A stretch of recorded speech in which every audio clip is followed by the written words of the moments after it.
태국 왕실의 공주이고 자신은 태국 군부 고위층과 친분이 있다고 속여 한국인 투자자들에게 거액을 가로챈 50대 한국인이 태국에서 검거됐습니다. 투자자들의 환심을 사기 위해 왕실 공주라고 속인 아내와 함께 찍은 사진 등을 보여주며 투자자들을 속였습니다. 태국에서 불법 체류하며 거액을 사기친 남성의 범행을 사건 반장에서 파헤쳐 봅니다.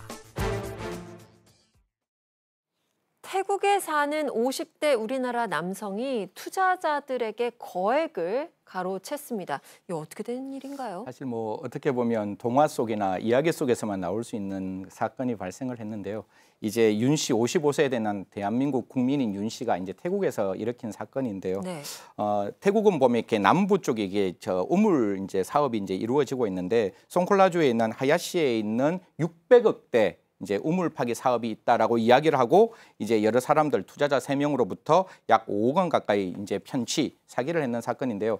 제일 처음에는 우물 파기라고 이야기했다가 말이 계속 이제 바뀌어가는 거예요. 약 분막사를 설치하는 거다. 서민주택을 건설하고 공항 전기 공사를 하는 것이다. 이렇게 막 말이 바뀌는 과정 속에서 법인 설립도 필요하고 그다음에 비자 신청이 필요하니 좀 기다려 달라라고 하는데 이 과정에서 이제 사람들이 의심을 했을 거 아니에요. 네. 의심을 하니까 나의 부인은 태국 공주다.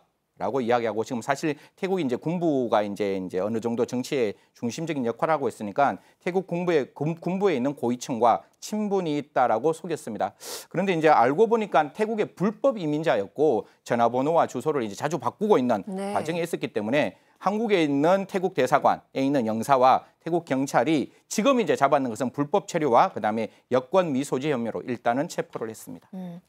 그러니까 나는 태국의 고위 군부 관계자들과 친분이 있고 나의 아내는 왕실 공주다. 이렇게 주장을 하면서 투자자들의 환심을 샀는데 이 모두 다 거짓말이었습니다. 네, 맞습니다. 윤 씨는 또 본인은 승려라 그랬어요. 아. 본인은 승려고 그래서 동자승과 함께 찍은 배경을 함께해서 찍은 사진을 내밀었는데 그것도 약간 합성한 것으로 보이고요.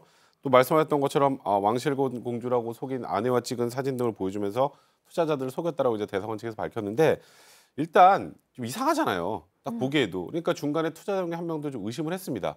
근데 이제 문제는 이 사람이 언변이 너무 좋았어요.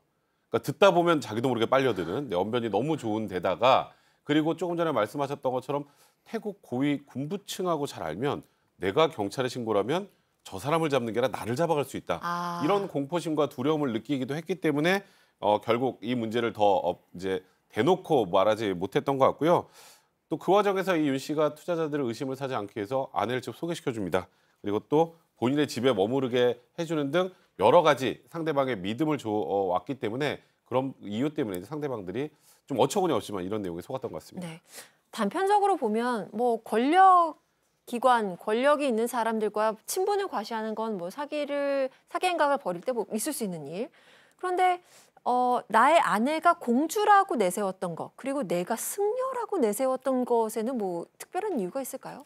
그러니까 아마 현지 물정을 잘 모르는 점을 악용했다고 조금 전에 설명은 나왔습니다만 또 사업하는 사람들에게는 어쩌면 현지를 조금 아는 부분을 악용을 한 것 같아요. 실제로 태국 같은 경우에는 1932년에 전제군주제가 폐지가 됐기 때문에 왕이 실질적으로 정치적인 권한은 없습니다만 그 영향력은 사실 또 어마어마하거든요. 그렇죠. 온 국민이 굉장히 존경을 하고 있고 그렇기 때문에 왕의 혹은 왕족이 무슨 말을 했거나 정치적 견해를 냈을 때 그 영향력이 굉장히 큰 상황이에요. 그러다 보니까 실제 태국에서 사업을 하려면 작은 사업을 하더라도 내가 왕족의 누구와 좀 알고 있어 이게 암암리의 파워가 되는 경우가 힘이 되는 경우가 많습니다. 그러다 보니까 이걸 아는 사람들은 어쩌면 이용을 해서 내가 왕실의 공주를 알고 있어 이렇게 이야기를 한 거. 실제로 사업장 가면은 그 공주나 그런 왕족들과 사진 찍은 거 걸어놓는 사업장들도 많다고 하거든요. 국왕과는 사진 찍기가 어려우니까 좀 바깥 활동하고 있는 그 가족들뿐만 아니라 승려라고 한 부분은 태국 자체가 불교 국가잖아요. 그렇죠. 그리고 태국에서는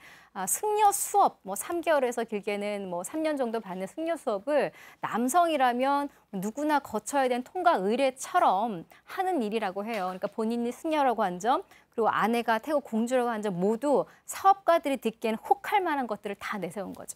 그만큼 태국에선 나는 존경을 받고 대우를 받는 인물이다라는 거를 강조를 하고 싶었던 건데 이 사건에서 눈여겨볼 점이 피해를 입은 사람들이 다 태국 상황을 잘 모르는 사람들 그리고 태국에 살고 있지 않은 우리나라 사람들이었다는 거예요. 네, 태국에 있는 우리나라 대사관 관계자 역시 그런 말을 했죠. 아무리 외국인이더라도 이제 우리나라 사람이 태국에 가서 살고 있거나 또는 태국 사정을 잘 알면 관심이 좀 있으면 아니 태국 공주가 한국인과 결혼한 사실 없는데 이거를 모를 리가 없다는 거죠. 네. 따라서 태국 사정의 어두운 사람을 이제 범행 대상으로 삼은 것 같습니다. 그리고 오늘 이 내용 저 접하면서 참 헛웃음이 나왔는데 저도 사실 태국 공주를 만나봤어요. 근데 역시 그 사기 범행을 범한 가짜 자칭 태국 공주였는데 제가 알기로는 지금도 태국 공주 자처하는 사람들이 꽤 있습니다. 우리나라에. 속지 마시고요. 태국 공주가 그렇게 아무나 만나면서 사업 제안 하지 않을 거예요. 그리고 또 특히 큰 사업 제안이 아니더라도 내가 태국 공주인데 지금 한국 너무 좋아서 와 있다. 그래서 숙소 제공받고 또 유흥비 제공받고 이런 술값 받고 이런 경우도 있어요. 그런데 알고 보니까 태국 사람도 아닌 경우도 있습니다. 네. 결국 속으면 안 되고요. 또 특히 이 관계자에 따르면은 대사관 관계자 이 피해자들 이번에 드러난 그 피해자 외에도 이 사업에 투자하겠다고 했던 사람들이 있다는 거거든요. 그렇다면 확인되지 않은 피해자가 더 있을 가능성도 있어 보입니다.